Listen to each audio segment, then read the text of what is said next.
Poupette Kenza, c'est ça. Super moment avec Céana, c'est vrai Céana? C'est de l'authentique, les filles, c'est des revendeurs de Nike, c'est un vrai site. Poupette Kenza épluche ses patates. Céana qui attend sa douche. Poupette Kenza s'occupe de ses enfants. Poupette Kenza fait sa skincare. Poupette Kenza pleure dans sa voiture. Bref, sur les réseaux sociaux, Poupette Kenza montre tout, mais alors vraiment toute sa vie.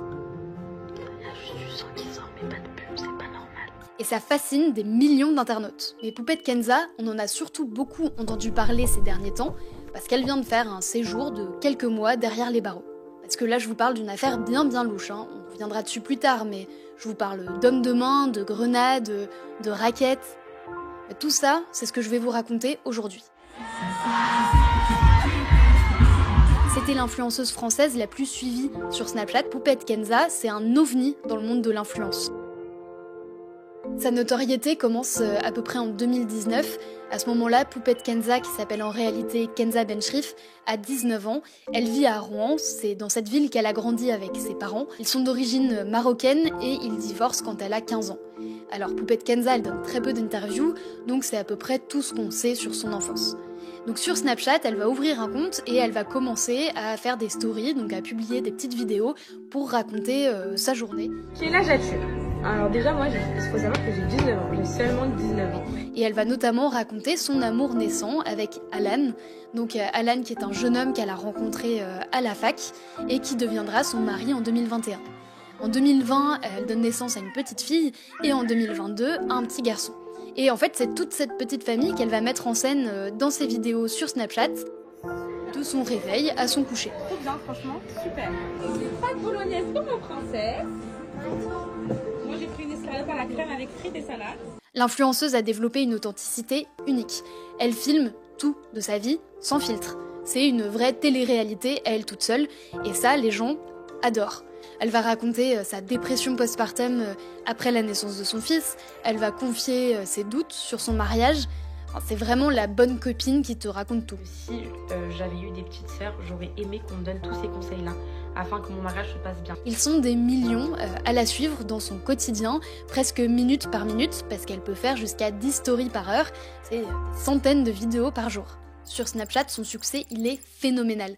Et en 2023, c'est même l'influenceuse française la plus suivie sur ce réseau social, à tel point que c'est devenu une énorme machine à cash. C'est pour les poupettes de Paris, vous avez moins de 10 € sur les pauses. Je vais vous donner les dates parce qu'elle a mis 2 semaines. La dernière fois, vous avez booké tous les créneaux, je suis trop contente. Selon l'un de ses premiers agents avec qui nous avons pu parler, tout le monde voulait travailler avec elle. Parce que quand elle fait un placement produit, ça rapporte beaucoup. Faut dire ce qui est, je prends mon tel, les filles, ça c'est trop beau et tout, et fin, et j'ai mon argent qui rentre. Vous voyez mes poupettes ou pas? C'était l'une de celles qui faisait le plus vendre dans le milieu. Et même si elle ne parle pas vraiment de la rémunération qu'elle touche quand elle fait un placement produit, parfois douteux, Elles sont plus à l'aise que les vrais hugs. on sait que ça lui rapporte gros.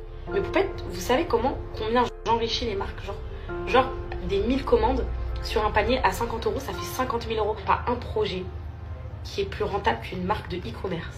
Et prendre poupette, vraiment. L'une des raisons pour lesquelles ça marche fort, c'est qu'elle met vraiment en scène ses enfants tout le temps.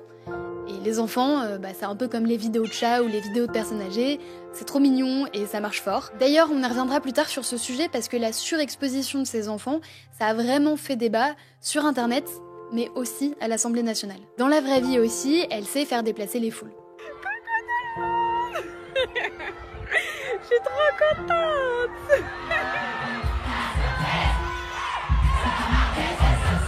Et elle a même une chanson à son nom. Ouais, c'est Poupette, c'est Yana. Et quand Poupette Kenza appelle sa fille Seyana, le prénom augmente en popularité dans les années qui suivent. Une restauratrice nous avait raconté que même des semaines après sa venue dans son restaurant, les fans demandaient à être placés à la même table, à demander le même plat qu'elle. Elle a une influence auprès d'eux qui est énorme. Mais tout n'est pas rose au royaume des poupettes, loin de là, parce que sa communauté, elle est comme elle, unique. Mais surtout, elle est très toxique. Dans la communauté de Poupette Kenza, il n'y a pas du tout de demi-mesure. Soit les gens l'adulent, soit ils la haïssent. Tous les jours, il y avait un hashtag Poupette Kenza qui était en top tweet et qui abritait vraiment un monde à part dans lequel les fans et les haters s'affrontaient quotidiennement. Chaque vidéo de l'influenceuse est passée au radar et très critiquée. Et ce qui est notamment critiqué, c'est sa pratique de l'islam. Parce que Poupette Kenza, elle est musulmane et elle va être victime d'une vague de haine par une espèce de police des mœurs numériques qui va considérer qu'elle pratique pas bien sa religion. Et d'ailleurs, un spécialiste nous avait dit que ça faisait d'elle la première victime de harcèlement religieux en France. Par exemple, quand elle va célébrer la fête des mères, on va lui reprocher de célébrer une fête qui n'est pas une fête religieuse. Quand elle va expliquer qu'elle a coupé les ponts avec sa mère, on va la critiquer en disant que les parents sont importants dans la religion. Chaque chose qu'elle va faire va être commentée. Comme Poupette Kenza raconte toute sa vie sur les réseaux sociaux et laisse ses followers être spectateurs de tout finalement, certains vont se permettre de critiquer sa manière de s'occuper de ses enfants. Et c'est vrai qu'il y a certaines vidéos qui vont choquer, qui vont alerter certains internautes. Comme par exemple cette vidéo où on voit son fils en train de manger du savon. Attendez, hop. Ou encore cette vidéo où on la voit en train de marcher sur la main de sa fille. Ça, cette séquence, elle va tellement faire réagir qu'elle va même finir sur les plateaux télé. Pendant que sa mère présentait ses nouvelles choses, regardez bien les chaussures. Franchement, elles font grave des petits pieds, elles sont trop magnifiques. Avec des petits pulls et tout, j'aime trop.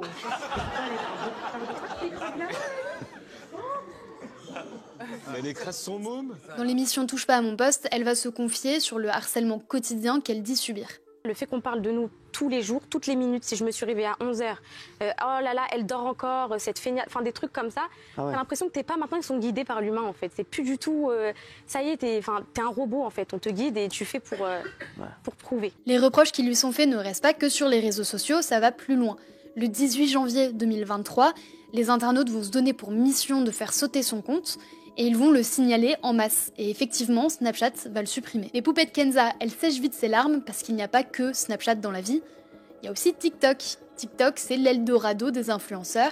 Donc elle va ouvrir un compte et en quelques heures, elle va avoir 500 000 abonnés. C'est énorme, c'est un record. 4 heures. En 4 heures. 2,7 millions de vues, 2,7 millions, 1,9 million, voilà. Et lors de son premier live, le nombre de personnes connectées bat tous les records. 121 000. Aïe, aïe, aïe. C'est mes poupettes. Hein. Là, on l'a vu, Poupette Kenza, malgré les haters et quelques controverses, elle règne sur les réseaux sociaux. Mais une vidéo va vraiment marquer le début de sa descente aux enfers, c'est celle-ci. À ce moment-là, on est en février 2023 et en fait, Poupette Kenza va se filmer complètement paniquée. Visiblement, il y a un problème avec son fils, un problème qui a l'air grave. Elle le filme avec le crâne tout mou, comme elle dit, et elle est désespérée et elle demande à ses abonnés leur avis. Pour à l'hôpital tout de suite. J'étais en train de laver Calice. Attendez, peut-être que vous allez me dire c'est rien, peut-être. J'étais en train de laver Calice. Sa tête, je trouve qu'elle a triplé de volume depuis hier. Je dis à Alain, enfin depuis ce matin, je dis à Alain, sa tête, tu trouves pas ton fils à la grosse? Il me dit non, c'est un mec, c'est normal. Et là, je viens pour lui faire le shampoing, son crâne, il est tout mou. Ce qui va lui être beaucoup reproché, c'est d'avoir d'abord filmé son fils avant de l'emmener à l'hôpital. Il y a des signalements qui vont être faits et les services sociaux vont carrément être alertés. Ça provoque l'ouverture d'une enquête par le parquet d'Oran. J'étais séparée de mon fils. Pendant 2 semaines, on me l'a enlevé et... Enfin, vous avez su mon histoire. Suite à ça, il y a quelque chose que je vous ai caché, donc que je pouvais pas dire sur les réseaux, mais maintenant que c'est fini, je peux le dire. Il y a eu une mesure d'assistance éducative qui a été mise en place pour mes enfants, donc en fait, ils ont voulu suivre après, donc il y a eu une mesure d'1 an qui a été mise en place pour voir si vraiment je protégeais mes enfants, que j'évitais plein de choses, que j'étais une bonne maman tout simplement. Mais c'est pas fini. Après ça, Poupette Kenza va être accusée d'avoir livré ses enfants en pâture aux pédophiles d'internet. Elle va être accusée d'avoir diffusé des images de ses enfants qui sont à caractère pédopornographique. Je dis à mon père. Je dis à mon père. Et un nouveau personnage fait son apparition dans l'histoire, c'est le rappeur Booba. Parti en croisade contre Poupette, il va s'inviter dans le débat. Poupette, t'es un démon. On a vu le sexe de tes enfants. Tu partages des dingueries. C'est une des pires choses qui se fait sur Internet. Parenthèse importante, les associations considèrent que 50%, donc la moitié, des photos qui sont partagées sur les forums pédopornographiques viennent à l'origine des réseaux sociaux des parents. Il y a 2 députés qui vont être choqués par certaines vidéos publiées par Poupette Kenza. Et le 18 mai 2023, ils vont saisir le procureur de Rouen pour négligence, mise en danger d'enfants et diffusion d'images pédopornographiques. Ils vont notamment cibler des vidéos de la fille de l'influenceuse, qui a 2 ans à ce moment-là, donc des vidéos qui la montrent en train de se gratter les fesses, ou encore dénudée en culotte dans une position lascive sur un canapé. Plus récemment, nous avons été profondément choqués par la publication par Madame Benschrift de vidéos et photos de sa fille Seyana, âgée de 2 ans, s'apparentant à de la pédopornographie. Et à partir du printemps 2023, les affaires vont s'enchaîner.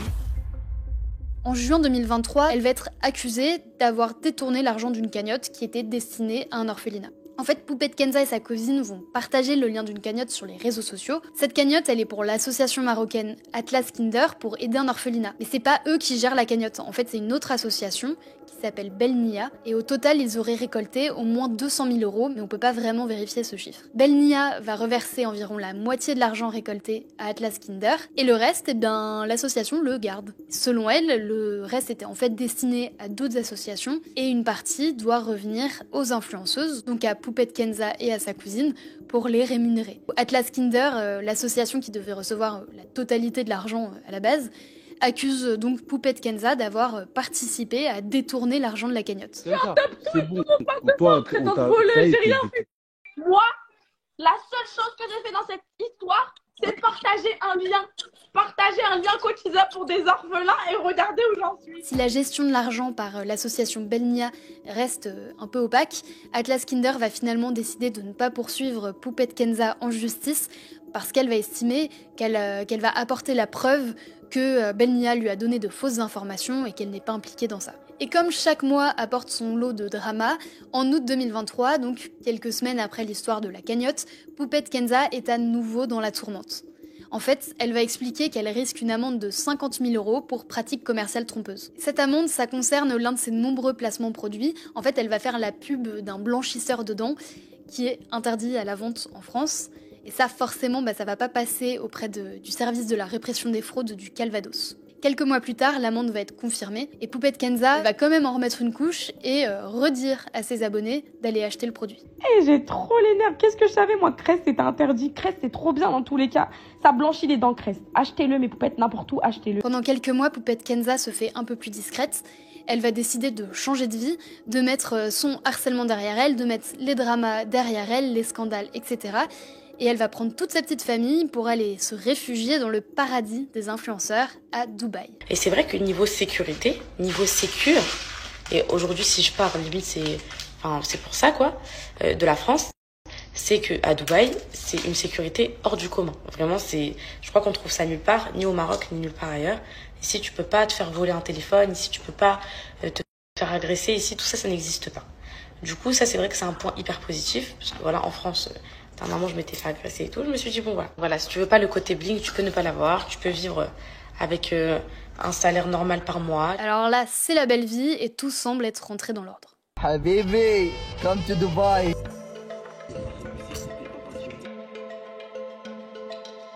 C'est chez moi, mes poupettes. Une parenthèse qui ne durera qu'environ 9 mois. En mai dernier, on parle à nouveau d'elle, sur internet, dans les journaux et même au sein du gouvernement, parce que dans une story, elle va tenir des propos antisémites. C'est clair et net, je suis une pro-Palestine, une pro-palestinienne. Je ne travaille pour aucune personne sioniste ou juive.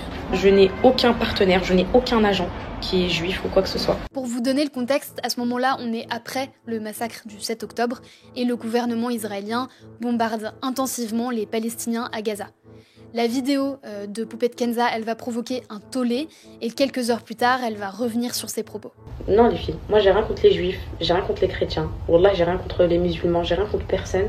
J'ai juste contre les sionistes et ceux qui financent le génocide, ceux qui financent ce massacre. L'ancienne ministre Aurore Berger, qui était notamment chargée des questions de discrimination, va faire un signalement auprès du procureur de la République. Entre 2019 et 2024, on a assisté donc à l'ascension de la star de Snapchat.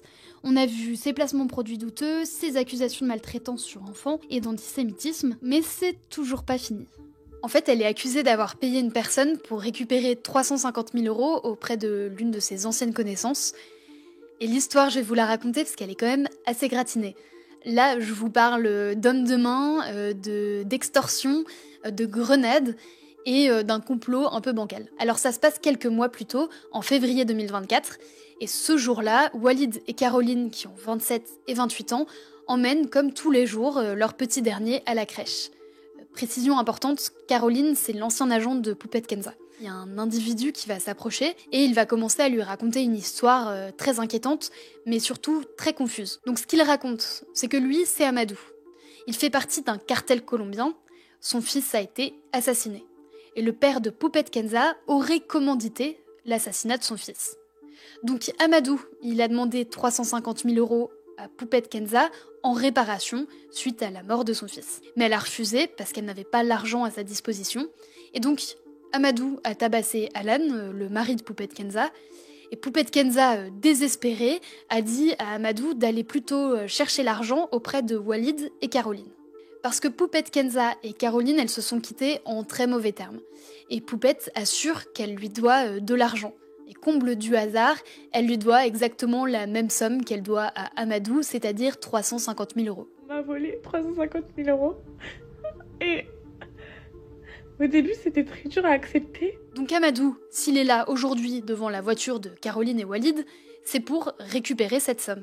Donc il donne 5 jours à Walid pour lui faire un premier versement de 200 000 €. Et pour bien faire pression, Amadou va faire comprendre à Walid qu'il le surveille de très près.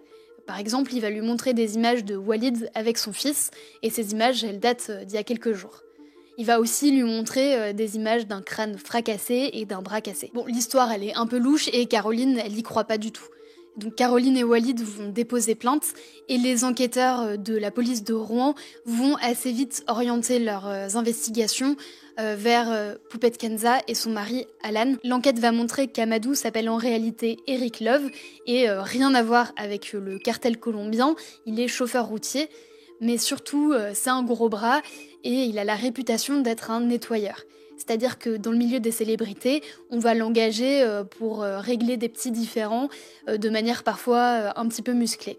Et l'enquête va montrer qu'il est allé loin parce que autour du domicile de Walid et Caroline, on va retrouver des mini-caméras de surveillance. Il y a une balise GPS sous l'une de leurs voitures. Et quand il va être interpellé, les policiers vont trouver une grenade sur lui. Et en garde à vue, Eric Love va expliquer qu'il a été embauché par une influenceuse de Dubaï qui voulait qu'il règle un différend au sujet d'une somme d'argent. Poupette Kenza, effectivement, à ce moment-là, elle habite à Dubaï, donc pendant plusieurs mois, on va pas pouvoir l'interroger, et elle sait très bien que la police est à ses trousses. Sauf qu'en juillet 2024, elle va vouloir se rendre en France pour aller au mariage de l'une de ses amies.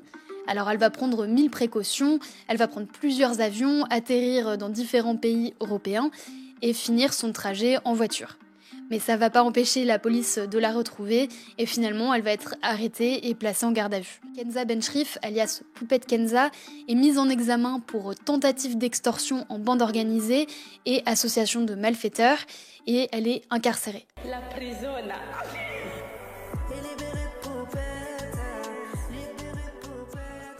Les enquêteurs vont trouver des messages troublants sur le portable d'Eric Love.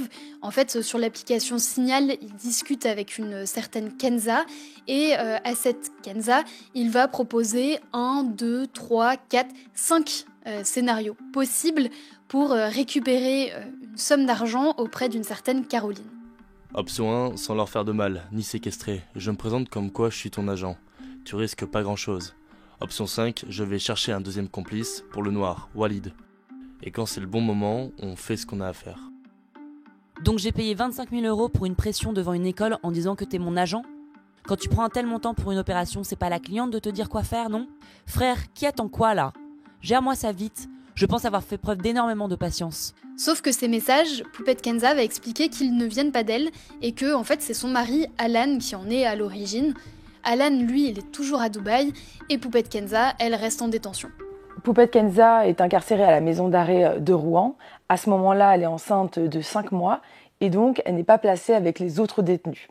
Elle est incarcérée à la nurserie, donc c'est 2 cellules individuelles qui sont séparées par une porte. Et donc une femme enceinte dans une cellule et une autre femme enceinte dans l'autre. Elles peuvent ouvrir la porte pour communiquer. Son statut de femme enceinte lui donne aussi le droit à une promenade solitaire dans la cour à des horaires différents des autres détenus pour éviter d'éventuelles bagarres ou agressions. Alors, ce que dit Poupette Kenza, c'est que ses conditions de détention sont très difficiles. Déjà, elle se sent très seule, elle répète sans arrêt que sa place n'est pas en prison et que ses enfants lui manquent, sachant qu'elle a l'habitude d'être toujours auprès d'eux. En septembre dernier, Alan il va finalement venir en France pour se rendre. Il va être mis en examen pour extorsion en bande organisée et association de malfaiteurs. Et il va être placé en garde à vue, puis placé en détention. Coup de théâtre, lorsqu'elle va être réentendue le 18 octobre, Poupette Kenza va dire « En réalité, j'ai menti, ce n'est pas mon mari qui est l'auteur des messages, c'est moi », et donc elle change de version. Donc elle passe aux aveux, mais ce sont quand même des aveux à moitié, puisque d'un côté elle dit « Oui, c'est moi qui ai écrit les SMS, mais par contre, je n'ai jamais demandé à Eric Love d'être violent, l'idée c'était juste de les impressionner, pas de passer à l'acte. » Et de les violenter. Et le 31 octobre, Poupette Kenza sort de prison après 4 mois passés derrière les barreaux. Alors elle est placée sous contrôle judiciaire, elle a l'obligation de pointer au commissariat, elle ne peut pas quitter le territoire et surtout elle ne peut pas contacter les victimes présumées, donc Caroline et Walid. En prison, elle avait écrit une lettre au juge dans laquelle elle disait qu'il était temps pour elle de changer de vie et qu'elle était devenue célèbre très vite, trop vite. Donc peut-être que... Aujourd'hui, Poupette Kenza aspire à redevenir une personne lambda. Dans sa lettre au juge, dans laquelle elle semble se livrer à une introspection, elle dit qu'elle a parfois du mal à faire la différence entre son personnage qui est assez exubérant, le personnage des réseaux sociaux, et son vrai moi. Mais Poupette Kenza n'en a pas fini avec la justice parce qu'à ce jour, elle est toujours mise en examen et elle risque 20 ans de prison. Depuis sa sortie de détention, Poupette Kenza n'a publié aucune vidéo sur les réseaux sociaux. Si cette vidéo vous a plu, n'hésitez pas à liker, commenter et même partager cette vidéo, mais surtout à vous abonner pour être tenu au courant de tous nos reportages.